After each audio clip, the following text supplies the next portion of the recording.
Ada banyak jenis alat peraga yang dipakai untuk menginjili dengan metode buku tanpa kata. Ada yang digunakannya menjadi seperti buku, seperti ini.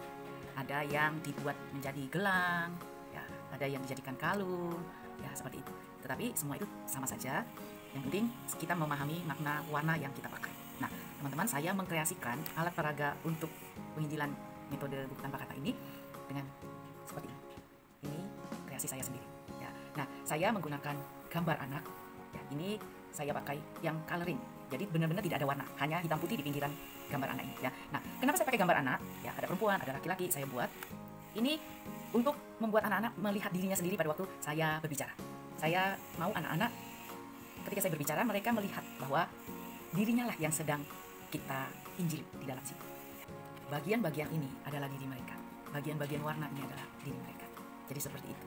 Dan pengalaman saya ketika saya menginjili anak-anak dan menggunakan cara ini, anak-anak lebih tertarik ya, karena mereka melihat ada gambar anak yang lucu di sini. Ya, seperti itu ya, teman-teman. Selamat melayani, bawa anak-anak untuk memahami keselamatan sejak ini, sejak mereka ada di sekolah minggu. Semangat, pantang menyerah, dan kerjakan bagian kita. Tuhan Yesus memberkati. Alat dan bahan yang kita butuhkan untuk membuat buku tanpa kata ini. Kita membutuhkan kertas buffalo 6 warna, biru,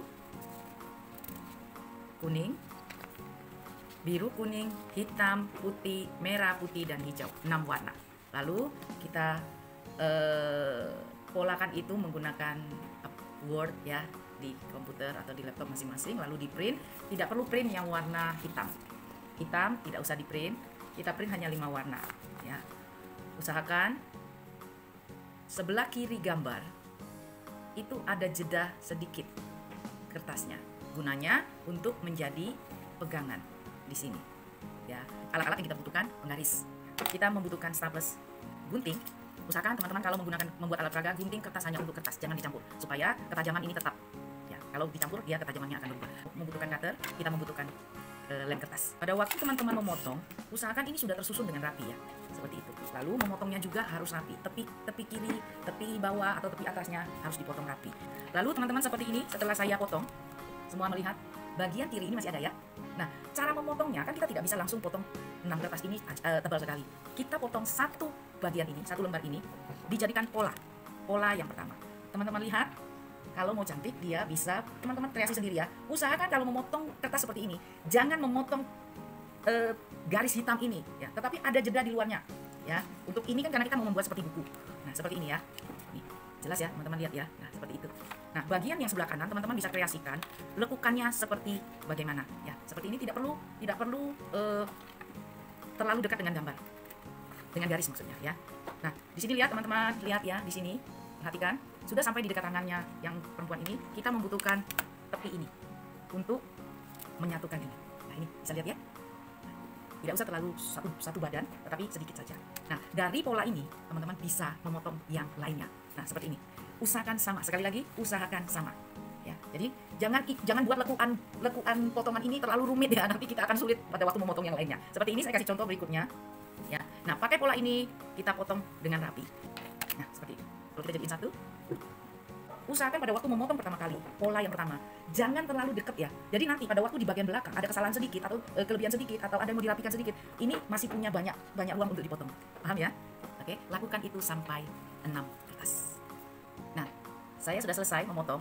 Ada 6 warna. Lihat ya teman-teman, semuanya rapi, satu pola seperti yang di depan. Nah, ini sudah selesai ya. Setelah kita rapikan bagian bawah, tepi bawah dan tepi kiri, kita pakai staples untuk menstaples ini supaya jadi satu. Ingat teman-teman, ini harus sama ya, usahakan rapi. Nah, seperti ini teman bisa lihat ya. Ini nanti kita akan tekuk untuk jadi pegangan buku. Nah, seperti ini. Buat tekuan yang sama.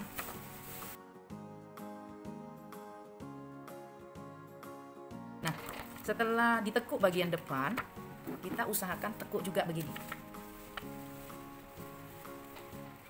Karena kita nanti waktu menjelaskan konsep penginjilan ini, kita tidak seperti ini. Setiap warna satu. Jadi harus tertekuk ke belakang. karena ini akan mempengaruhi kecepatan kita pada waktu kita membolak-balik buku ini.